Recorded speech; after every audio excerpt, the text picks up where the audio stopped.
Comment se sentir mieux? Cette période compliquée nous affecte moralement, nous fait perdre nos repères. Vous êtes de plus en plus nombreux à être mal et j'ai envie de vous donner aujourd'hui une méthode pour vous sentir mieux, pour évacuer. Je m'appelle Alex Novia et vous retrouvez sur ma chaîne des vidéos de relaxation en hypnose 360 degrés, en musique par exemple, mais également des conseils de développement personnel. La méthode est donc simple, nous allons prendre quelque chose, un concept, une idée qui nous crée un mal-être, qui est un peu pesante pour nous, et nous allons nous en libérer. Cette méthode fonctionne de différentes façons, soit physiquement, soit visuellement, semi-visuellement, comme vous le désirez. En tout cas, c'est des transitions entre la sophrologie et l'hypnose. Alors bien sûr, vous pourrez essayer ces différentes méthodes pour voir celle qui fonctionne le mieux sur vous, qui vous libère le mieux. Je vais vous demander si vous avez quelque chose qui vous pèse, par exemple le stress, de l'écrire sur un papier. Et ce qu'il va falloir faire, c'est simplement chiffonner ce papier. Jusque-là, rien de bien compliqué, ça fait déjà même du bien. Et ce que je vais vous demander, c'est de fermer simplement les yeux, de ressentir cette boule qui contient ce mot stress, par exemple, mais ça peut être absolument n'importe quel autre mot, et de respirer calmement.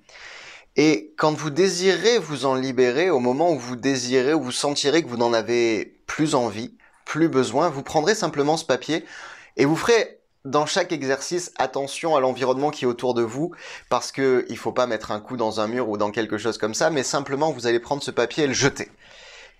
Et quand je vous disais que cette méthode fonctionne de différentes façons, vous pouvez soit le faire avec un papier en écrivant ce mot. Je trouve que c'est pas mal parce que ça aide à mettre un nom sur quelque chose. Il n'y a pas besoin d'écrire une lettre phénoménale, mais juste d'écrire le mot qui vous affecte. De chiffonner ce papier et puis de le jeter, mais vous pouvez aussi juste visualiser. Imaginez ce concept dans votre main, juste en fermant les yeux, en respirant calmement. Imaginez ce concept. Prenez le temps de bien le ressentir dans votre main, de même sentir votre main lourde et de le jeter. C'est la deuxième méthode. Et puis, vous pouvez également le visualiser allongé sur votre fauteuil, dans votre lit. Visualiser cette idée et vous imaginez en train de la jeter le plus loin possible. Voilà, différentes méthodes qui peuvent vous permettre d'évacuer une sensation, d'évacuer quelque chose que vous n'avez plus envie de ressentir, ou un événement, ou quelque chose comme ça.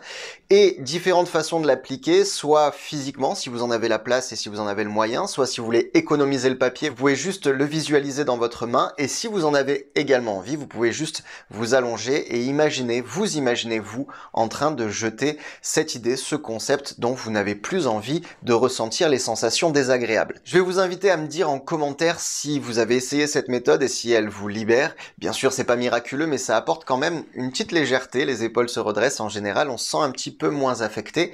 Dites-le moi en commentaire, et bien sûr, si vous en avez le cœur et le courage, pensez à liker cette vidéo, à la partager, à vous abonner à ma chaîne YouTube, ce serait d'une grande aide dans cette période compliquée. Et bien sûr, si vous le désirez, vous pouvez faire comme Marilyn et me soutenir sur Tipeee en vous rendant dans le lien qui est dans la description ou dans la fiche en haut de votre écran. Je vous dis à très vite, prenez soin de vous et bien sûr, je vous souhaite beaucoup de courage dans cette période.